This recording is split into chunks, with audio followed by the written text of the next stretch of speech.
হৃদয়ের রজনীগন্ধা তুমি নীল পরাজিতা, হৃদয়ের রজনীগন্ধা তুমি নীল পরাজিতা। বাতাসে দোল খাওয়া মাধুবিলতা, বাতাসে দোল খাওয়া মাধুবিলতা, তুমি আমার কবিতা। হৃদয়ের রজনীগন্ধা তুমি নীল পরাজিতা। আসসালামু আলাইকুম। সহি হাদিস নাসাইহা 2562, তারগিব হা 2965 নম্বর আয়াত। ইবনু উমর রাদিয়াল্লাহু তাআলা আনহু থেকে বর্ণিত, তিনি বলেন, রাসূলকে আমি বলতে শুনেছি, রাসূল বলেছেন, 3 শ্রেণীর লোক জান্নাতে প্রবেশ করতে পারবে না। 1 নম্বর, কোনো কারণ ছাড়া, কোনো অন্যায় ছাড়া মা বাবার অবাধ্য সন্তান। 2 নম্বর, বাড়িতে বেহায়াপনার সুযোগ প্রদানকারী, মানে যে ব্যক্তি নিজের স্ত্রী, নিজের মেয়ে, মা বোনদেরকে বেহায়াপনা, বেপর্দা, বেশরমভাবে চলার থেকে নিষেধ না করবে, সেই ব্যক্তি দাইয়ুস, আর সেই দাইয়ুস কখনো জান্নাতে যেতে পারবে না। 3 নম্বরে, পুরুষ বেশ ধরা নারী, মানে যে নারী পুরুষের শার্ট প্যান্ট গেঞ্জি পরে থাকে, তাদের কাপড় চোপড় পরে না, পুরুষের মতন চলে, সেই মেয়েরা কখনো জান্নাতে যেতে পারে। নাউজুবিল্লাহ, হে আমার বোনেরা, পুরুষের মতন চলাফেরা বন্ধ করেন আপনারা। আসসালামু আলাইকুম। ইবনু আব্বাস রাদিয়াল্লাহু তাআলা আনহু থেকে বর্ণিত, রাসূল বলেন, ওই ব্যক্তি প্রকৃত মুমিন নয়, মুসলিম নয়, যে ব্যক্তি পরিপাটি নিজে থাকে, নিজের ক্ষুধাকে মিটিয়ে রাখে, আর পাড়াপড়শি না খেয়ে থাকে, তাদের দিকে তাকায় না, ফিরেও তাকায় না, বা তাদের কথা চিন্তাও করে না, সেই ব্যক্তি প্রকৃত মুসলিম নয়, মুমিন নয়। দলিল সহিহা 149। আসসালামু আলাইকুম।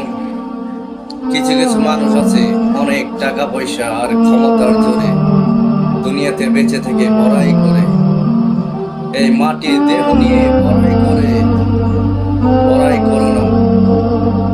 দুনিয়াতে যাকে আপন ভাববে সে হবে তোমার পর। এই 2 চোখ বন্ধ হয়ে গেলে ওই কবরই হবে তোমার আপন ঘর। পৃথিবী তোমার আসল ঠিকানা নয়, পৃথিবী আমার আসল ঠিকানা নয়। মরণ একদিন মুছে দিবে সকল রঙিন পরিচয়। তুমি কে ছিলে? অনেক টাকার মালিক, অনেক ক্ষমতার মালিক, অনেক কিছুর মালিক। মরণ একদিন সব মুছে দিবে, তুমি মরণের কাছে হেরে যাবে। তাই কেউ বড়াই করো না টাকার জোরে, ক্ষমতার জোরে।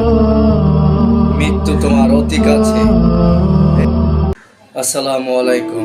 ইবনু মাসউদ রাদিয়াল্লাহু তাআলা আনহু থেকে বর্ণিত, রাসূল বলেন, যে নারী হচ্ছে গোপনীয় বস্তু, আড়ালের বস্তু, পর্দার বস্তু, সেই নারী যখন ঘর থেকে বের হয়ে যায়, শয়তান তাকে ধোঁকা দেয়।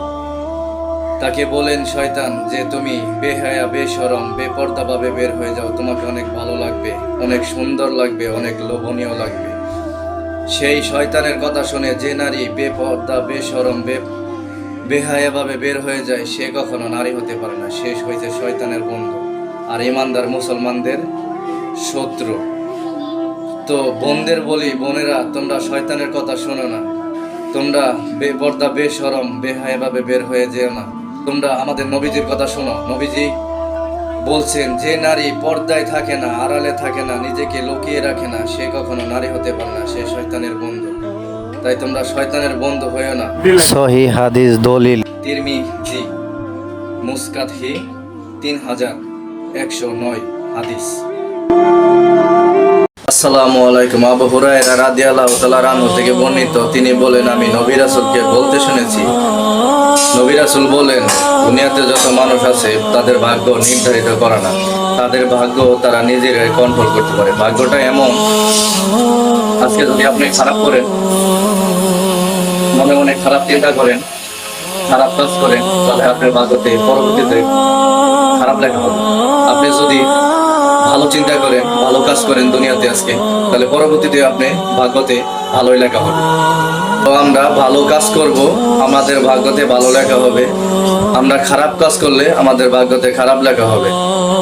তো রাসূল বলেন, যারা ভালো মানুষ তাদের বর্ণনা এমন আসছে যে পূর্ব থেকে পশ্চিম পর্যন্ত যতটুকু দূরত্ব তাদের জাহান্নাম থেকে তাদের জীবনের কতটুকু দূরত্ব। দলিল সহিহা 540।